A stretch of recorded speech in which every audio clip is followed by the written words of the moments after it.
Olá, meus queridos amigos, meus amados irmãos, aqui Pastor Sinésio e o seu canal A Palavra Responde.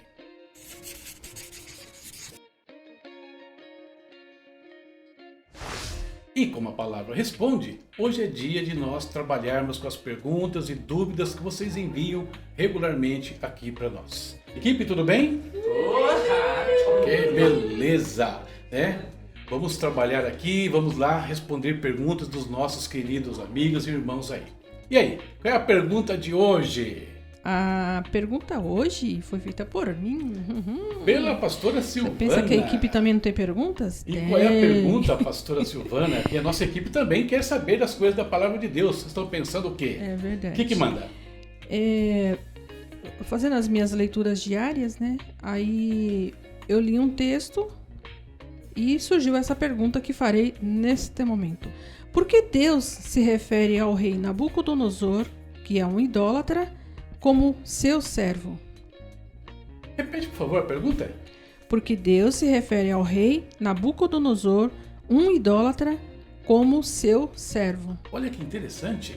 Eu não sei se você já prestou atenção nesse detalhe quando você lê aí o livro de Isaías, o livro de Daniel, né, que vai aparecer, acho que mais Daniel do que Isaías. E também no livro de Jeremias aparece essa questão. Percebeu isso? Deus se refere a Nabucodonosor como servo.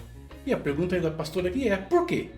Se ele é um idólatra, se ele era um homem que não tinha nenhum compromisso com Deus. Porque no nosso costume aqui, quando nós falamos de servos de Deus, nós pensamos nos pastores, nós pensamos nos líderes, nós pensamos naqueles que estão realmente vivendo para Deus. Ok, vamos falar um pouquinho sobre isso. Essa pergunta, ela vem de alguns textos bíblicos, né? Vou citar aqui. Tem 3 deles no livro de Jeremias. No capítulo 25, versos 8 e 9, no capítulo 27, versículo 6 e no capítulo 43, versículo 10. Nós vamos ler apenas o 25, 8 e 9. Quem me ajuda aí? Eu. Vai, Sarinha. Portanto, assim diz o Senhor dos Exércitos: visto que vocês não ouviram as minhas palavras, convocarei todos os povos do norte e o meu servo Nabucodonosor, rei da Babilônia, declara o Senhor, e os trarei para atacar esta terra, os seus habitantes e todas as nações ao redor. Eu os destruirei completamente e os farei um objeto de pavores e de zombaria, e uma ruína permanente. Olha só que Deus está falando aqui por meio do profeta.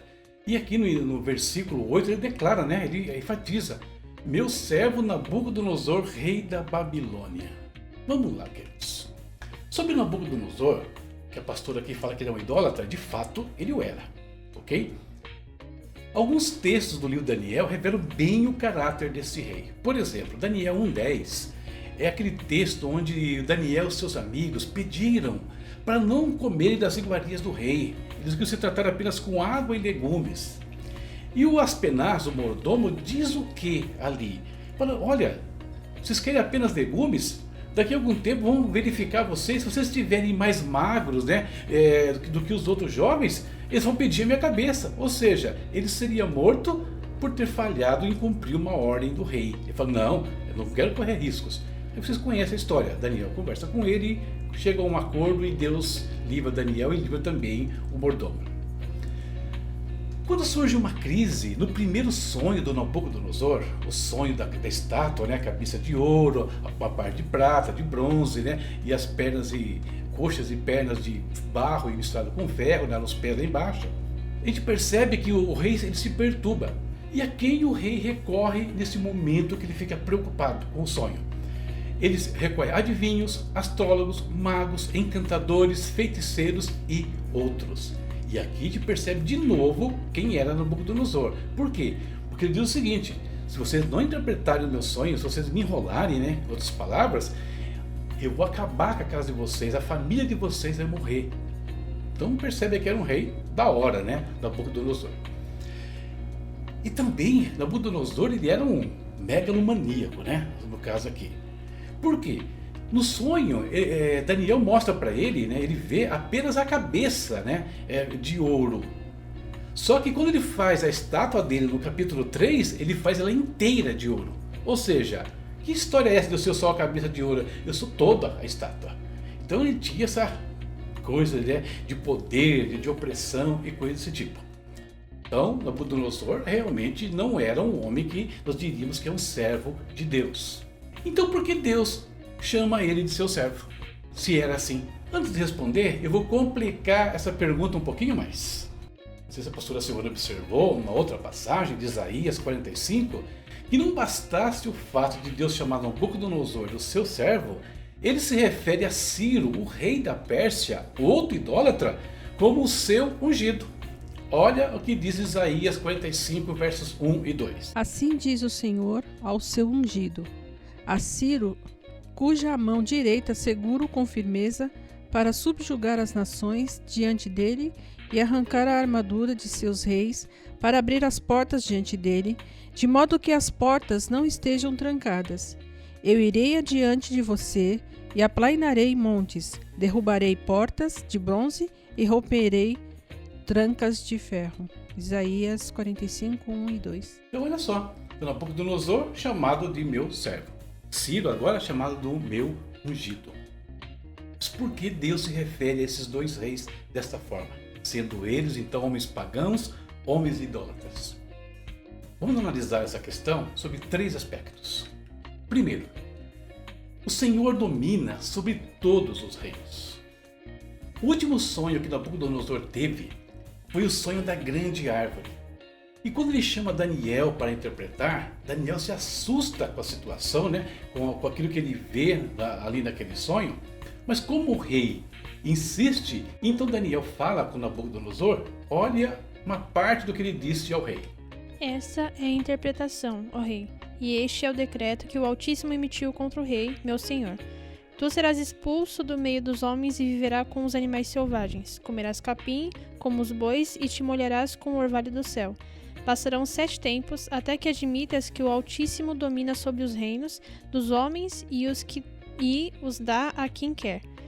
A ordem para deixar o toco da árvore com as raízes significa que o teu reino te será devolvido quando reconheceres que os céus dominam. Olha que interessante isso, né? Até que admitas que o Altíssimo domina sobre os reinos dos homens e os dá a quem quer. Então Deus governa. Os reis, os governantes até podem achar que eles são os bambambam da história, mas acima de todos está o Senhor Deus. E que interessante isso, e é ratificado no final do texto, né? Será devolvido, ou seja, não pertencia a ele. Quem tem, dá e tira e devolve quando quer, né? Então, o primeiro ponto é esse, né? Deus domina sobre todas as coisas. Os governantes, às vezes, não reconhecem isso, né? A verdade, como eu disse, Deus governa sobre tudo e nada escapa ao controle dele. Nada escapa. E ele faz convergir tudo ao final para os seus propósitos. Veja mais algumas palavras do que Deus falou a Ciro, o rei da Pérsia. Por amor de meu servo Jacó, de meu escolhido Israel, eu o convoco pelo nome e concedo-lhe um título de honra, embora você não me reconheça. Eu sou o Senhor e não há outro. Além de mim, não há Deus. Eu fortalecerei, ainda que você não tenha me admitido, de forma de que do nascente ao poente saibam todos que não há ninguém além de mim. Eu sou o Senhor e não há nenhum outro. 2 pontos eu quero destacar nesse texto. Primeiro, embora você não me reconheça. Então Ciro não reconhecia Deus. E depois, ainda que você não tenha me admitido, ele não admitia que Deus existia e nem reconhecia Deus, mas Deus estava fazendo e usando ele como seu instrumento. Por quê? Por amor do servo Jacó e por amor de Israel. Portanto, queridos, os governantes desse mundo, sob o aspecto divino, eles não passam de, abre aspas, servos de Deus. Eles apenas fazem o que lhes é permitido, direta ou indiretamente. Segundo ponto, então o primeiro é isso que eu falei, Deus domina sobre todos os reinos. O segundo ponto é, Deus detém o controle sobre os governantes. Olha o que o rei Salomão escreveu. O coração do rei é como um rio controlado pelo Senhor. Ele o dirige para onde quer. Então, ao contrário do que muitos pensam, Deus interfere sim, no processo histórico desse mundo. E ele faz convergir os eventos, como já disse, estou repetindo até aqui, rumo aos seus propósitos eternos. Isso fica muito claro nas visões do profeta Daniel né? Por exemplo, a questão do cativeiro de Israel na Babilônia.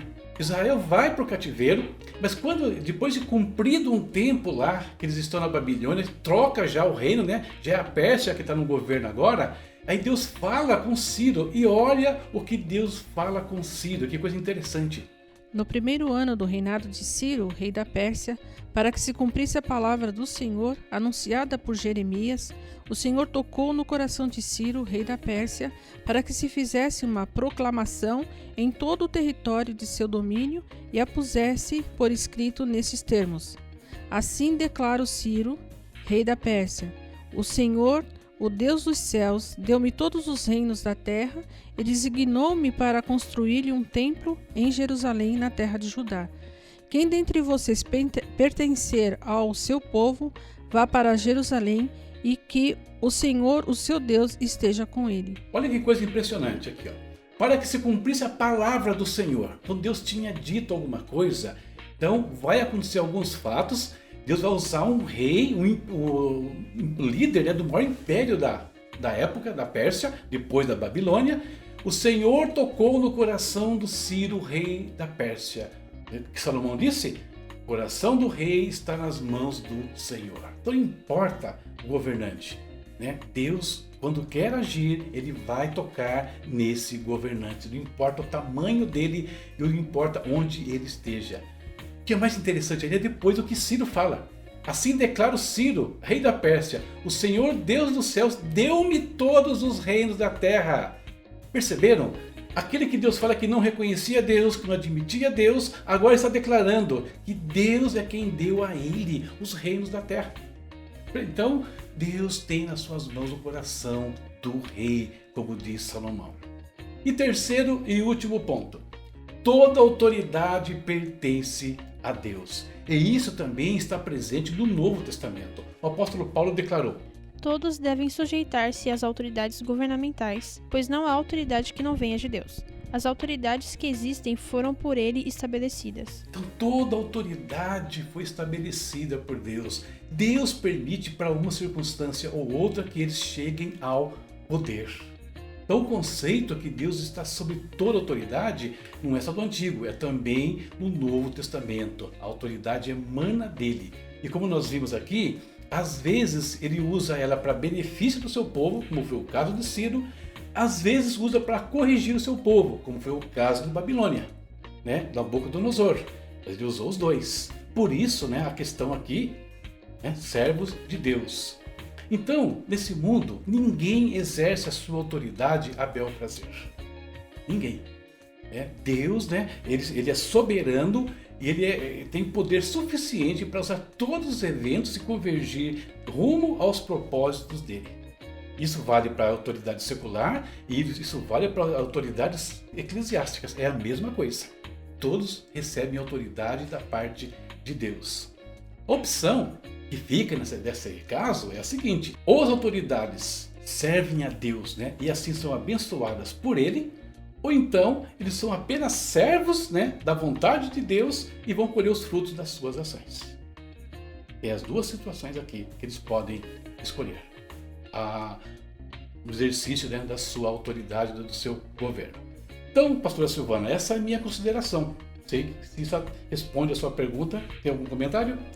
Eu tenho sim, é que eu estava aqui analisando, né, os textos, né, e tudo que você comentou.